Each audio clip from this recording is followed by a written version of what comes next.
Right moves.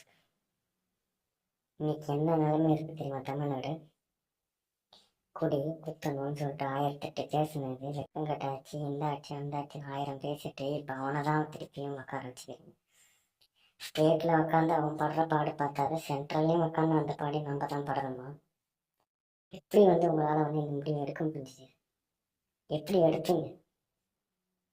ஒரே ஒரு சீட்டு கூட நம்ம இவங்களை இல்லாமல் இந்த இடத்துல இல்லை. 40க்கு 40 ஆச்சு. இது பொறாமையிலையோ இதுலையோ சொல்லணும், வைத்தறிச்சல சொல்லிட்டேன். கஞ்சா அப்படின்னு போதைன்னு சொல்லிட்டு 1008 போட்டு பசங்களை சீர்கெடுத்து நடத்துகிற ஆட்சியாக இருக்குது. ஆனால் அந்த ஆட்சியை திருப்பியும் அமைய தெரியுங்க. எப்படி இப்போ அடுத்த சிஎம் இவங்க தானா? அது முடிவு பண்ணிட்டீங்களா? உங்களை நம்பி பிரயோஜனமே இல்லைன்றது இதிலே தெரிஞ்சு போச்சு.